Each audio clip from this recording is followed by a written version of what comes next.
I don't know why I can't speak. Welcome to Bears. You guys know the deal. We got Beast and Bonk happening in semis. It's kind of hard to believe that, you know, these two now like aren't dominantly winning every Bears like they used to, because now you got like Sauce and Sandy and, you know, all those good people. So honestly, it's been a treat so far. But of course, one of these will be going on to winners finals. One of them will be going into losers. Now, of course, I was talking to Joel, and Joel definitely wants to win Bears today because it's his birthday tomorrow. So be a nice way to start his birthday off by, you know, getting a nice chunk of change in the cash. So you're going to start with the jab lock and get the F smash. Golden percent, looking really good so far. Stu is actually in the bathroom right now, so I do have to solo commentate for at least for just a little bit. But you know, so far normal from both players. I think Aaron, I was going for like that little jab lock, but I think Squirtle just fell out. Beast has been hyper focusing, especially playing against Bonk lately. I mean, Bonk is one of the most volatile players, I think, in Philly. Can beat every single person, but also can lose to everybody, which I definitely think is an okay analysis to say. But regardless, up smash is actually going to take it. Definitely something that we don't see from Bonk all the time. Okay. Ooh, Beast's gonna be able to find the cheap F smash there. Bonk shaking his head like, eh. That was a weird thing. But Beast, I don't think he should push his advantage any further, because then something like this is gonna happen. Your stock's gone, my friend. He gave up that entire stock lead off of playing super aggressive, and now Zard's gonna come out to try and make up everything here.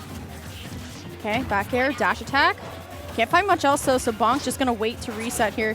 Beast though still fighting on the corner, which, you know, doesn't surprise anybody about Beast, but here we go. Okay, or F smash still going for it. Gets the trip and doesn't capitalize too much off of it either, so now back air, going to connect.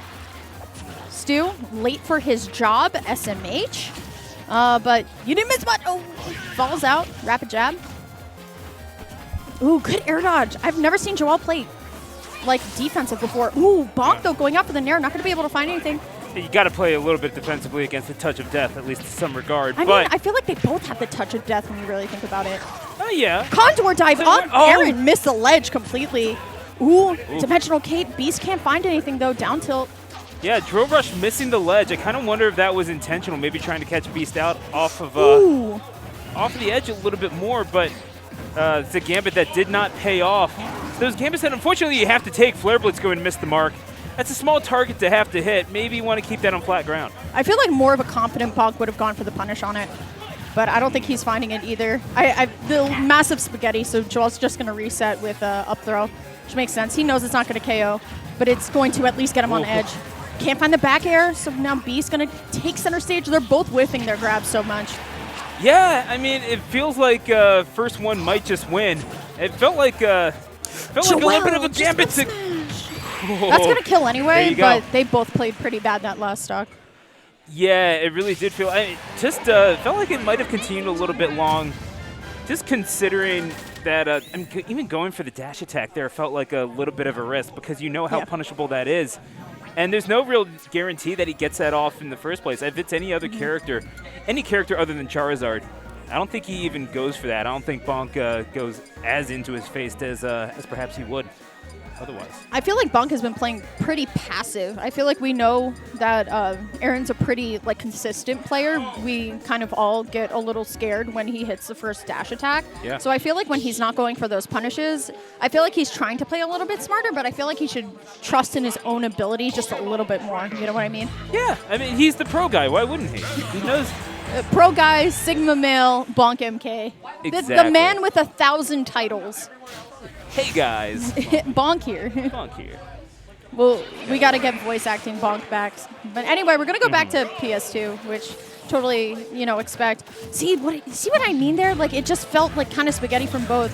Oh, we got Hang Castle, though. I mean, these are two characters that rely so much on being able to establish a rhythm and play off of that. These two characters, like, I mean, both of them are kind of like trying to grab a bar of soap in the bath. What are you going to do? It's just, like, go ahead, reach out all you want. It's going to be easier said than done. And now trying to ladder this Squirtle. That is beautiful, but the switch comes out just in time. A little bit of hesitation there from Bonk as well. Pulled back just a little bit. Maybe allowing for that switch to happen. I cannot believe that F smash hit. all the way point blank like that. I feel like a lot of the times he's really just kind of like anticipating what BONK does, not going to be able to capitalize off the dash attack. I feel like he hasn't been hitting the grab, so he's much less likely to do it. The switch to Charizard goes for the Flare Blitz, but the Tornado is already out, so that's going to be stock easy for BONK. But now Beast has the punish on the F smash, but let's see. Yeah, honestly, if you don't hit that on Charizard, it's going to be a lot harder to hit it on the other two. Yeah, and BONK showing no hesitation there. Maybe even feeling the Flare Blitz there. You just kind of have to assume that Joel, in some regard or another, is going to produce the most head-ass option possible. That's true.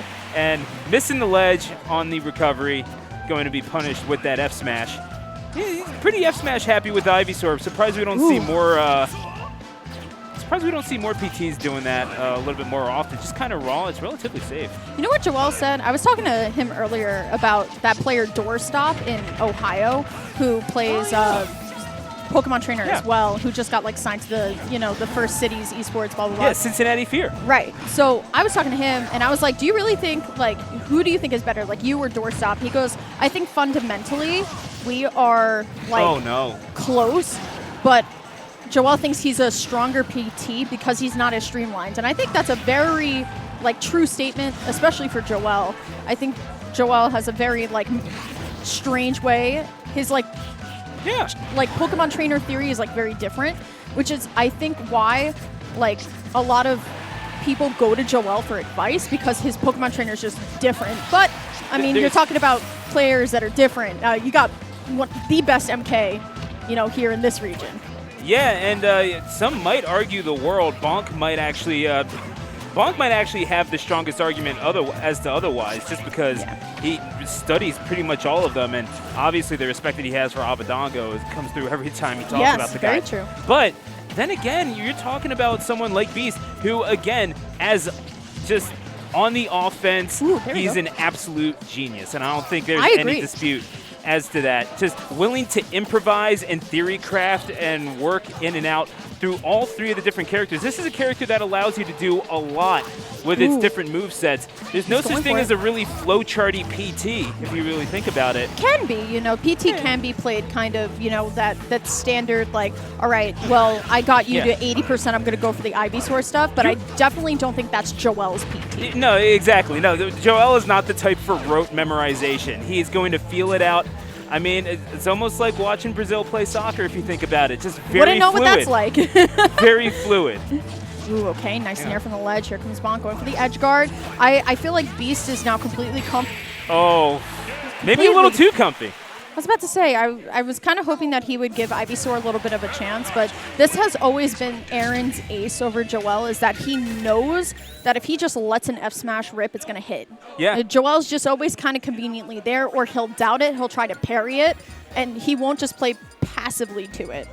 I feel like this he'll is let it charge too. That's true. Yeah. Like he'll let it go every single time. But he's very good at this playing is those my equities. favorite rivalry for Joel. I've always said that Aaron and Joel like have really good friend chemistry because us three, we go to majors all the time together.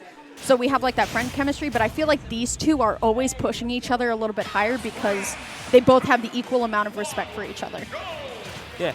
And considering it was Beast's stage pick, I'm kind of surprised that we're hearing his world. Oh, Joel loves Sonic music just as much as Aaron does. High key. Aaron's a little bit like. That's insane.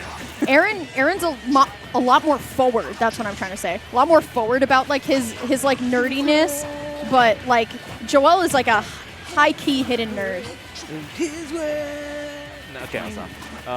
No, you had the right idea and the right part of the song. Just there was no vocals yet. We roll out. We should kind of take note of that rollout too, because that was the first time we've seen Joel play defensively. Okay, not going to be able to get the punish on the dimensional cape now. Like I said, he's kind of doubting himself, and the F smash is going to connect. I like to think that Nintendo got Zebrahead into the studio just for this song. God, I would love to think that. And now the edge guard. Nice. Yeah, and trying to get a hold of this Ivysaur. Joel is very good at mixing up his routes below the ledge. Yeah, I gotta give him that. And like for as good offensively as he is, this is a game that requires you to be good defensively. Like it's just the nature of platform brawlers. Sure. But yeah, and Beast has been playing for a long enough time. Certainly putting his time with Zard in Smash 4 to have to lumber that thing around. So Now that it's just a little bit faster and you have 2 more mons to work with, just a world of possibilities is opening up for him, and really just starting to realize the incredible potential that he's had in him this whole time as he opens up game number 3 with the stock. Yeah, I feel like now that the Charizard's kind of hitting, he feels a little bit more confident, but have to be a little bit more careful. Once again, BONK is the master of pulling a win out of nowhere, right? Like, we know that he could go down 3 stocks to 1 and still win the game. Like, and once again, this is why, you know, they both kind of have that advantage over each other. But here comes Beast with the Squirtle advantage so far. I feel like Beast's offense is great and fine, but I feel like the defense from both players is lacking. I feel like the offense is always going to be there. It's like, how do you guys like work around each other? Yeah, and the answer is relatively carefully. Beast just a little bit more button happy, as one would expect, you know, having watched him for so many years. But BONK still, when he gets his licks in, is able to continue on combos. Switch. Good movement on the tornado. BONK needs to learn when it's time to go down there. I feel like if you're not anticipating Zard like you should be, and Zard has the invincibility on fly too. Yeah, he's not going to go into that anymore, but good back air to coverage the Charizard back air, except for that one. It feels like he's going to be setting up for Condor Dive at the end of this, at the last stop, because he's going. When is he not going? Oh, Joel, you know, every single time. He hits it every single time, man. Okay. Pressing buttons, not able to hit that Squirtle. Again, this is so good at throwing out hitboxes while also making himself scarce.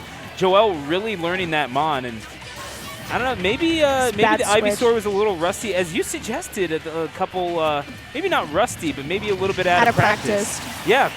Yeah, putting Charizard right back in the ball, because this is perfect percent for BONK. See, that's what he's been trying to go for, but I just don't see it working. And once it doesn't work once, I'm kind of not keen on it. Okay. I'm surprised he used the platform there, but it could be anybody's game now, honestly. Oh, hang on. Let's go surfing now. Oh, okay. The Nair to avoid everything, too.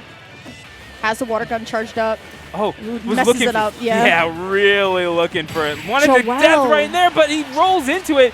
Is able to find a way back. Goes right into the corner. That's a light body. We'll be seeing no more of Squirtle in this one, and out comes the Beast, burying its fangs. Meta Knight going to be off stage. When you're faced off against the Beast, you might as well play the role of a Matador.